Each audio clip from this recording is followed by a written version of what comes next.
What's up everybody, my name is AllTradesJack, and today we're looking at the upcoming open-world high fantasy strategy RPG, Dragonair Silent Gods. I play a lot of indie games, but to be completely honest, not many mobile games catch my eye. But then I got an email about this game in development called Dragonair, and I was curious. I looked it up, saw their initial trailer, and was immediately hooked. Cool stylized HD graphics, strategic combat, party management, and RPG stat progression. The best part? I can play on mobile and PC.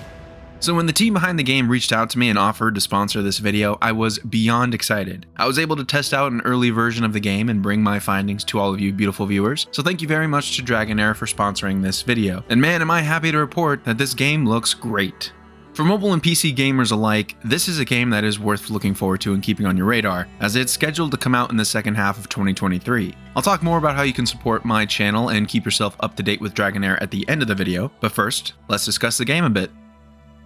Before I get into the actual gameplay, you may already be thinking to yourself, dice rolls? That reminds me of D&D. Well, you'd be right. Dragonair takes inspiration from Dungeons & Dragons in many different ways. Dragonair actually has an official partnership with Dungeons & Dragons, so the world you're playing in, the heroes you recruit, and the mechanics and ability checks you use to succeed or fail are heavily influenced by tabletop RPGs like D&D. In fact, iconic characters from the world and lore of D&D are in this game, and more will be added in post-launch seasonal updates, including the famous drow, Dris Do'Urden. So if you are a D&D fanatic like I am, if you are genuinely excited to go see the D&D Honor Among Thieves movie, then you will love the solo D&D feeling that Dragonair gives you.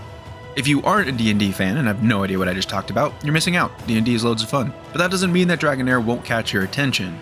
In fact, probably the best thing about the game is the combat and hero management.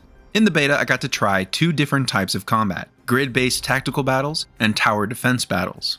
I'm gonna be honest, I wasn't expecting to like tower defense as much as I did. Because the combat is a mix of auto attacks and skill management, the tower defense was much more interactive than what I remember tower defense gameplay to be. In Dragonair, you don't just place your heroes and then sit back hoping they win. You have to be actively engaged, using their skills at the best moments to optimize their damage to enemies or support to allies. But the most common type of battling I participated in was grid-based tactical battles. This is where you can really bring out your inner tactician, and man, it's needed. Some of these battles, especially the gauntlet challenges with bosses at the end, were extremely difficult. So in order to defeat them, you turn to the hero management part of the game. For each battle, you can choose up to 5 heroes and place them on the grid. Each hero has their own fighting style, their own skills, and their own ultimate ability. So you'll need to place them in the grid square that not only suits their own fighting style, but also complements the fighting style of the other heroes on your team as well. In addition, every hero has an affinity, for example, radiant, fire, or ice. Building a team with a combination of these elements will be crucial to defeating the toughest enemies. Once you have chosen your team, you can start the battle and control each of their ultimate abilities to create combos for high damage or high support gameplay. At the end of every battle, your heroes will gain experience points that count towards their level. Their level, of course, dictates how strong they are, with each level bringing an increase to their base stats. Once they hit the max level for their rank, the hero will require a rank up resource that you need to find in-game. But leveling isn't the only way to grow your hero's strength. You can also level up their individual skills. You can find or create equipment that'll boost their stats. You can cook meals that give temporary buffs. And you'll need all of this, trust me. Your team will be hurting after a couple battles. So, as a tip, either keep a good stock of potions on you, or have a growing diverse cast of leveled heroes available to fight for you. To build your roster of available heroes, you will need to summon them from another realm. There are 3 tiers of heroes, the legendary ones being the strongest, and in order to summon them, you will need to upgrade this horn thingy that calls the heroes from wherever in the multiverse they are. Some of these heroes look really cool, by the way. I know it's super basic, but I love this orc chieftain. He looks kind of badass with his axe and chieftain armor, and it reminds me a lot of my old World of Warcraft days. So while combat is probably the highlight of the game for me, a close second was the open world traversal and questing system. This is the part of the game that gave off the D&D vibe.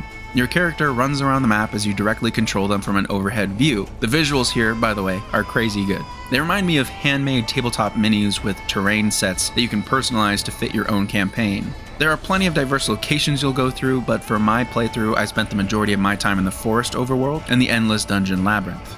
In addition to traversal, the overworld map has events that you may run into, depending on where you want to explore. You'll even have a chance to find treasure if your treasure hunting skill is high enough. Questing is your main driver for moving around the map. You have a main story quest and a bunch of side quests that you can pick up along the way. Obviously, the side quests are not necessary, but they are definitely beneficial. As important as hero progression is in this game, you will need the nice rewards the side quests give you so you can maintain your hero's constant growth.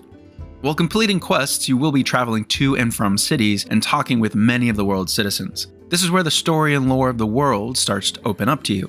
Some of these conversations will require ability checks, which of course leave your success up to the whims of a dice roll. However, just like in D&D, you have stats to determine how easy it will be for you to succeed at a specific task, adding a modifier to your ability checks.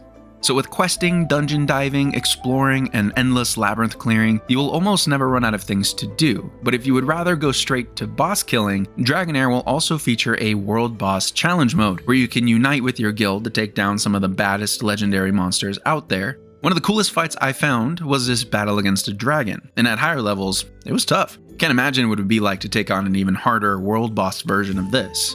And if the PvE RPG part of the game doesn't interest you as much, you can also try out the Grand Arena. Here you can fight other players in 5-on-5 battles and climb a ranking system, earning rewards as you go and being presented with a prize at the end of the PvP season. There is so much to do in this game, it honestly boggles my mind. I'm not really used to mobile games being as interactive or as content-filled as PC or console games. My mobile experience really only comes from Hearthstone Battlegrounds and some RuneScape back when I did that review. I know games like Genshin Impact and Fortnite are played on mobile, but I always felt like those games were just better suited for PC. For me anyway. But Dragonair is the exact type of game where you can feel equally satisfied playing on PC and mobile. The strategic battles are very easy to keep up with on your phone, and the different UIs and controls are easy to understand and navigate. It really is the perfect game for me to play on a phone. Either way, this was just a beta, so I don't want to give too much away. More content and dev work is on the way, so if you want to keep up with Dragonair's development, the Discord server is in the description. I highly recommend keeping this game on your radar. I'm in the Discord following along for myself, and I know that the community and devs are actually pretty engaged. Overall, I'm excited to see what this game will turn out to be. For me, this is a calming, strategic game with great character building and a simple yet rewarding gameplay loop. This is a game that I would play on my phone as I wind down for the day. Something that engages my brain a bit but doesn't require my full attention at all times. That being said, if I want to engage with the game more, I can hop on my PC and do some PvP battles or take on some of the more difficult challenges. That is what I consider the perfect mobile PC gaming experience. If you are interested in the game and would like to pre-register, use my link in the description and you'll receive these pre-registration rewards once the game comes out, all while supporting my channel. Leave a comment on this video if you like games like this, or if you happen to be a D&D fan like me, tell me something interesting about your latest campaign. And of course, please let me know if you all are interested to see more of these quick reviews on upcoming games, and I can try and do more of them in the future. But most importantly, I hope you enjoyed the video. Leave a like if you liked it and subscribe for more content. Once again, thank you to Dragonair Silent Gods for sponsoring this video, and I can't wait to see what we talk about next.